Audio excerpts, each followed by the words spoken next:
Alright, what's up guys? It's K Sleazy the mechanic back at it again today, and we're gonna talk about what it's really like to own a muscle truck. And we're gonna get right into it. No we're not. No we're not. That's not today's video. Also, I'd like to just say real quick off the top of my head, thank you guys so much. We just hit 700 subscribers. I made a video like a couple days ago and we were at 500. And it's been like, it's insane. I get the notifications on my phone. I read every comment. Like, it's so cool to see people actually like caring about it and stuff. But there's a lot of cool stuff coming. Just hit that subscribe button. We got a lot of stuff coming. That being said, let's get right into the news!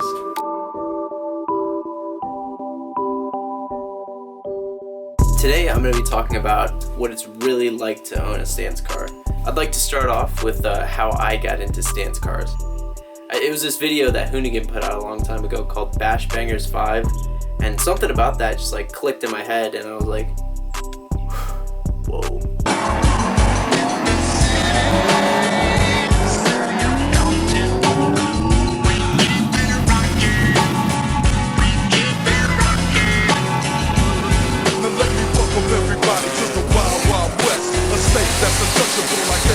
And I started getting into the JDM scene and I found out more about Hurt and I was like, why do I like his car so much? Why do I like it so much? Fitment. And that's when it all kind of clicked for me and I started chasing after having good wheel fitment and stuff like that. And then of course I got into Haggard and TJ and all that stuff and kind of ended where I am now. Those were definitely like my biggest inspirations when I first started out. More or less though, the style of cars that I do, the stance car stuff, is just emphasize like negative camber, a lot of low, your ride height's very low, your rims are very close to your fenders, usually outside your fenders a little bit. You know it when you see it. It's that kind of thing that you can't really tell until you actually see the car in front of you, but it's easy to say what is a car that's stanced and what isn't. As for the first point of what it's really like is the benefits of owning a stance car. You get a lot more attention from cops. That's not really a good thing, but that is definitely like one of the most notable things is cops really pay attention to you and it makes you drive better. So your insurance costs less. That's kind of a plus. Me personally, the benefits to it are that it looks really cool. That's honestly probably the only benefit to it. So if you don't really like the way it looks, I really wouldn't suggest doing it. I mean, that's kind of a given. You wouldn't really stance your car if you didn't like stance, but are there any drawbacks to owning a stance car?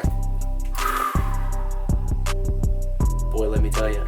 You will walk out to your car every morning holding your keys and hope that your car unlocks itself, hope that it starts, hope that it doesn't smell funny, hope there's no puddles underneath it, that nothing's leaking, that nothing broke overnight, that your bumper isn't broken from last time you drove it, and then you proceed to driving it and you worry your clutch isn't blown out if you drive stick, or you didn't, I don't know, smash too hard and ruin your exhaust the day before.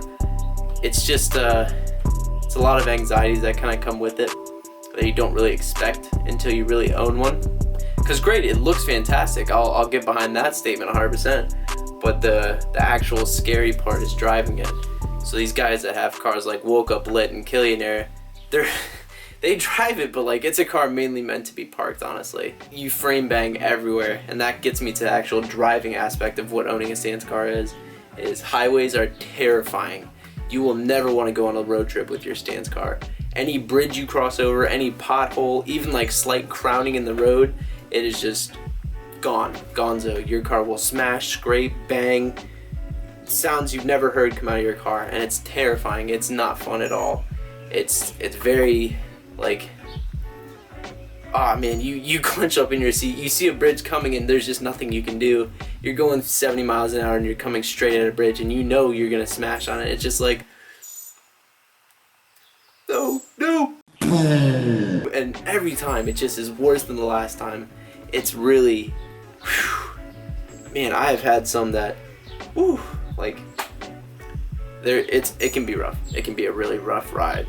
Now I kind of want to talk about something that no one really thinks about. Everyone realizes the scraping and the frame banging and stuff like that, but I don't think a lot of people quite understand the maintenance aspect of your car.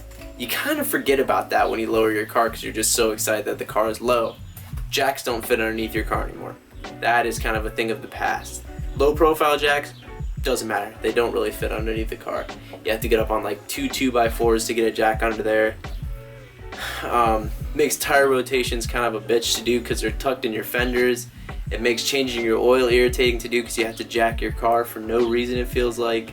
You can't get a car on a lift ever. You scrape pulling into your driveway, pulling into your garage, pulling into your friends' driveways. Yeah, get on the driveway.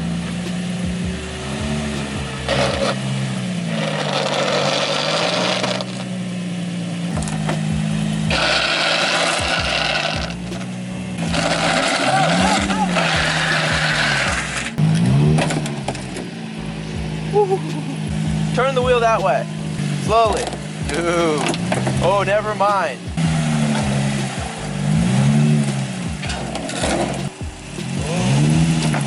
Oh! Back it up. Back it up.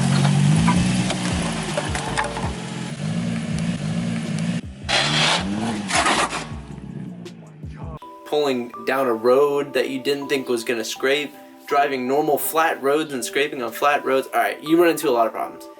Being low is not good for your car at all. Now I know I talked about this kind of in a different video where I was like, oh look, you can press the window button and get girls. I don't want to come across as a tool bag, but I definitely, as a heterosexual 19-year-old male, thought, man, I'm gonna own this hot rod car that every girl is gonna think is so cool. They don't care. They don't care at all. They could give two F's what you're driving. They would think my car is just as cool if it was bone stock for the most part. And the off chance that it is a car girl, they have 1,700 other guys in their DMs with cool cars trying to get to them. Like, it's very rare to come across a girl that appreciates it, understands why you do it, and also thinks it's cool and no one else's car is cool.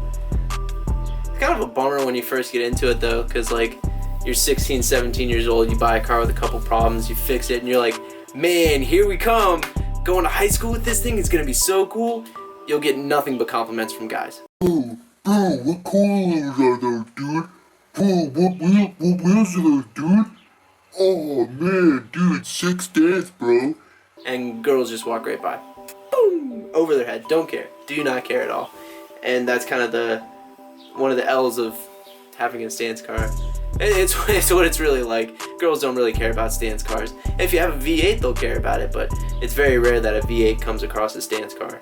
At the end of the day though, I think I do it just for the style. I like the culture around it. I've looked up to a lot of the guys in the actual scene, like Oops Bump, Killian Air, Wreck WRX, Boneless Punk, like everyone on Violent Click, everyone that I just think there's a lot of good people in the scene.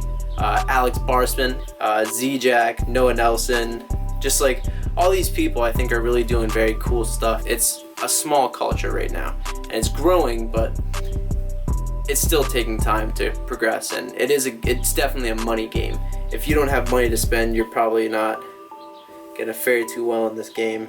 Alright, I'm not talking about bad cars. I mean, I can't air up when I see a speed bump. It is just like, buckle in, here we go. Like but if you have the money to get bags and you're thinking about lowering your car, skip the coilover phase, skip the testing it phase, just get bags. If you hate them, you can just ride around at stock height and it'll make your car worth more.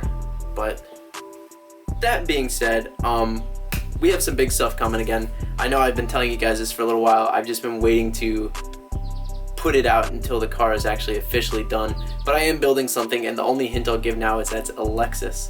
So stick around. And we'll see you guys in the next one. Peace.